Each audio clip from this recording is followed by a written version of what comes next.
Hello and welcome to another episode of Wheels Boy Lockdown Chat, the show where we spend our time locked inside our homes during Shanghai's lockdown to talk about topics related to the Chinese car market. For today's video, I am joined not by one, but two guests. The first is Mr. Mark Andrews, who joined us for last week's video. Hello, Mark.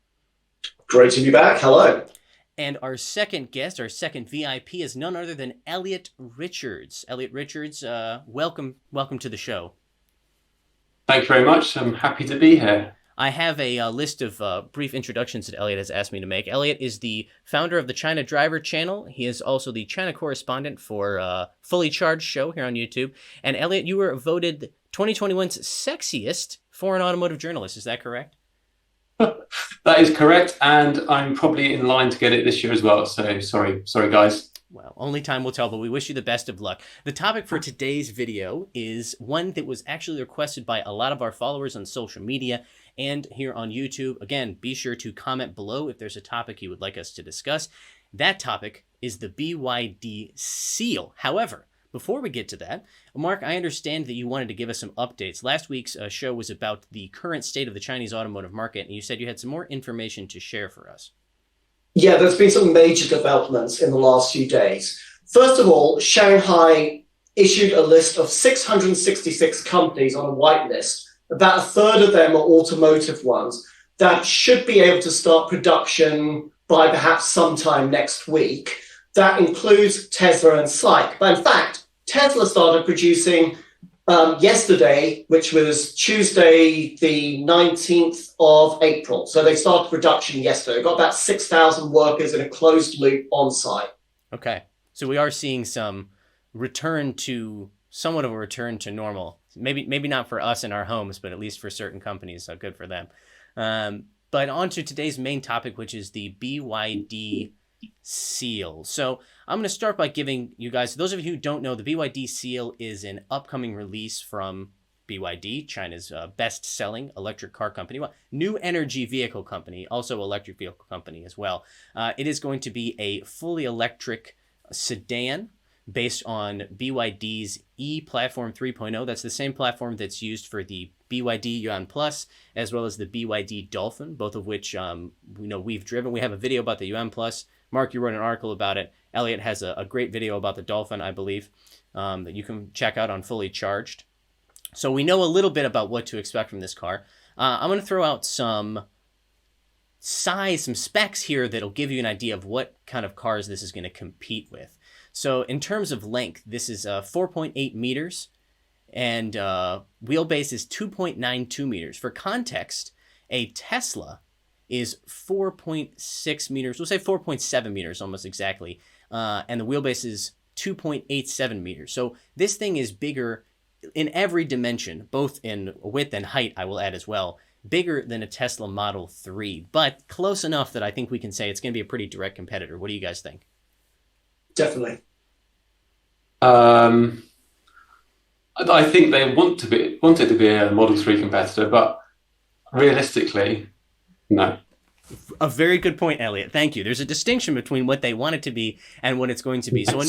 Yes. So another I've seen numbers thrown around in terms of the price of the Seal, and some sources are saying things like 180 to 220,000 RMB or 250,000 RMB even, which for the context, that's about $25,000 to $40,000, and the Tesla Model 3 starts at 250,000 RMB here in China. Now, personally, the numbers that I trust more is more like 150 to 200,000 RMB. I don't expect it to go that much higher. What do you guys think? I've seen it much higher. I've seen it saying 220,000 to 280,000. That's $34,600 to $44,100. And you also have to bear in mind that prices have gone up due to the short supply of lithium, particularly with batteries. Mm-hmm. So BYD prices have gone up, as have most EV manufacturers' prices. So I think with such a low starting point, it's possible, I guess, but I think it's unlikely, particularly as they're aiming at the Tesla Model 3. And so you can expect prices to be a little bit higher than the ones you read, I think, anyway. Sure. Elliot? Yeah, I mean, it's a hard one for me because I think, they are aiming for the Model 3, but they're never going to reach it in terms of just the brand. People who buy Model 3s aren't going to buy BYDs. And that's why I think the price is kind of secondary. If you're going to buy a BYD, you're going to buy a BYD. And I think that them trying to compete with the Model 3 is just marketing, to be honest. I think this is competing with maybe P5, Xpeng P5. It's kind of that level. It's not Model 3. I think you're right. I mean, I do think you're right. I think on paper, in terms of size and in these different performance categories and things like that, even on range, it could probably do it. But something that a lot of people don't know about the Chinese car market, the domestic market in terms of buyers, is that they don't. The perception of Chinese domestic brands is still lagging behind pretty much every foreign brand. So we as automotive reviewers might be able to say that the BYD, the Yuan Plus, is a pretty good compact electric SUV, and it would compare well to something that was like an all-electric Toyota or something like that. But almost every Chinese buyer, at least in a general sense, is going to go with the Toyota because they just feel like they have higher quality. And for a long time that was true, but perception and actual perception lags behind product quality in general. So one thing that could provide context, the reason that I feel relatively comfortable about saying something, maybe 150 is a little bit low, but something around like 170,000 is because the in terms of the different specs, there are three main specs, and we'll talk about power specifically. There's two rear-wheel drive versions. The first one is going to have a 150 kilowatt rear motor. That's about 200 horsepower. And the next one will have a 230 kilowatt, around 310 horsepower rear motor, which, I mean, off the bat, if 200,000 RMB, 310 horsepower rear motor, rear wheel drive, little kind of electric compact sedan, especially if it looks like that thing, and we'll talk about styling in a minute, that sounds pretty good to me. That sounds pretty good. I like the sounds of that. And then finally, the top line one, the one that will be, in theory at least, maybe the thing that could distract some buyers from a Tesla Model 3 if it's not priced too high, is the dual motor, which has, again, a front and rear motors. The front motor has 160 kilowatts, around 215 horsepower, and the rear motor has 230 kilowatts, around 310 horsepower, again, for a total of, for ease, we'll say about 500 horsepower. And that thing that'll be fun. Yeah. And no reason to doubt. Where does this sit in comparison to the BYD Han? Obviously, the Han's the top of the range saloon. So this sits underneath it, or is it separate in like a more sporty and performance line? Because the specs of the lower versions are lower than the Han, but then the higher spec one is higher spec than the Han, right? Identical, I think. Almost identical. But the size is actually significantly smaller. The wheelbase is exactly the same. Both are 2,920 millimeters. But the Han is 4,980 millimeters long. So the Han is significantly bigger. Yeah. So there's certainly a difference. And I think, as Elliot, you just said, there is a sort of sportier stance about the Seal. I think that this brings up an interesting question, and it's one we're going to explore in another video, which is what in the hell is going on with BYD's product strategy right now? Because if you're paying attention, they essentially have a bunch of different lines at the same time. They've got the ocean line, or everyone would call it ocean animal line. So you've got the seal, the dolphin. We've got other similarly named products coming up that we'll discuss in another video. They've got these crazy cars called like destroyer, cruiser, landing ship. Yeah. The warship one. The warship line. But they also have the dynasties, Han, Tang, Song, blah, blah, blah. So if I were to walk into a BYD showroom right now, and I'm a customer, I wouldn't know how to make heads or tails out of it. So that's, again, a bigger topic for another time, but it's something to keep in mind. But yeah, I think I'm looking forward to driving this car for sure. I think that there's a lot of potential in that E-Platform 3.0. It's got the Blade battery tech. It's got up to 800 kilowatt charging. I'll say the same thing I said in the BYD UM Plus video that we did, which is, can someone please tell me where I can get 800 kilowatt charging? Anybody? I think you mean 800 volt 100 volt architecture. Sorry. Yes, the 800 volt architecture or whatever. It's they offer these fast charging thing. They're like, it could charge such and such amount of time. 8 minutes. Right. Yeah. Yeah, and then it's like, and if you come to the BYD headquarters basement, where we have one. Yeah, exactly. Yeah, one experimental thing that oh God, no, you're not allowed to use. Please don't show up at our door. Which is out of order. Yeah, and it's not just them; everybody does it. But yeah, so there's a lot to unpack, and I think we have to drive it, of course. But that's the basics of what we know now. We don't have any interior shots, as those of you guys are watching the video here.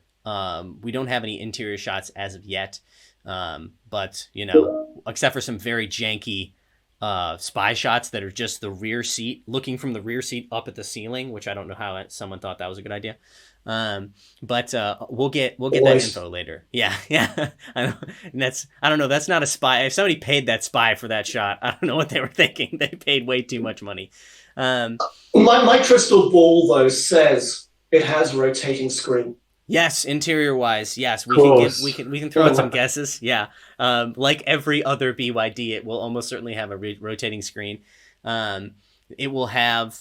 I mean, if you watched the BYD UM Plus the Dolphin was fun, crazy. The UM Plus is just insane because it has like dumbbells and muscle fiber inspired dash panels and guitar strings on the door panels and everything. If you have no idea what we're talking about, you have to go look at it. Well, we should point out UM Plus in Australia is the Atto 3. Thank you. And yes. We believe the Seal is going to be called the Atto 4. Yes, thank you for reminding me. Yes. And so the Dolphin is I think super fun because it's a cheap car, and if relatively speaking, it's about 100,000 RMB or about $16,000 US dollars. So you can be fun. You want to be fun, cheap and cheerful, right? Elliot? The thing is, BYD tread a very fine line between like fun and whoa, that's a little bit too much. And I think with this, because the exterior looks great, I think with the interior, if they do something a bit too wacky, it's going to turn off a lot of buyers. Those Model 3 buyers, Model 3, minimalist, simple. They're obviously going for that aesthetic. People want that. BYD is never simple and minimalist and like that. So for me, getting this interior spot on and good quality, because they did it with the Han, so they just need to concentrate and focus and don't put too many silly things in it. Yeah, I think I was going to say that's I thank you for making the point that I was trying to make earlier much better than I did, which is that the BYD UM Plus is wacky is a good word. It's silly. It's goofy. It's kind of childish even. It's fun. I don't hate it. I like the idea, but I can definitely see a buyer going in and being like, wait, what? Why do I want the guitar strings on my rear seats? That's on the door panel of my rear seat so my child can drive me insane in 45 minutes, within 45 minutes of buying this car, as they just pluck at it incessantly. Why would I want that? Or, why do Scissors. Yeah, seriously. I mean, I bet you there's going to be some on the Chinese internet, there's going to be some mods where you can just take those off and put in like metal things or something to get to save yourself. Yeah, I think you're absolutely right, Elliot. The interior is going to be huge to decide whether this thing actually can compete with a Model 3. But before we wrap up, I was going to say, any comments? We don't have interior shots, but we do have exterior. And as I think been indicating, I'm a big fan. I think it looks really good. I think it has a similar stance from the side as a Model 3, actually, in terms of just that kind of classic compact sedan, very modern looking rear quarter. But front headlights, everybody, what do they look like? Taycan. Yes, Porsche Taycan. Yeah, we do. 100%. Taycan, whatever it's called. Taycan, whatever. Taycan, yeah. Undeniable for sure. I wouldn't call it copycatting. It's not that bad. No. What I really love, actually, and you'll see it in some of these slideshow images, and maybe I'll pause it on one of them, is The rear taillights continue what BYD has been doing for a while now, which is some super cool taillight designs. They had it on the Dolphin.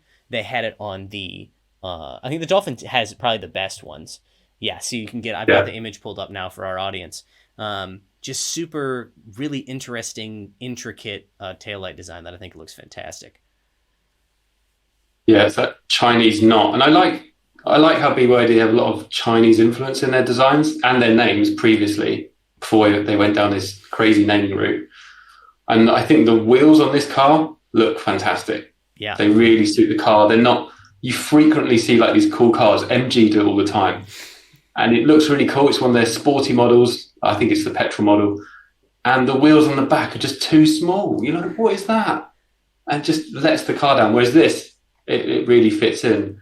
But the only thing I don't like about the body is the black kind of plastic bits they've added on. It's like an eBay kind of tuning kit that someone's bought for $10 and stuck on the side of their car. That's my only criticism. So that like lower rocker panel thing, you mean? And then the back bumper and just it's a bit like careful.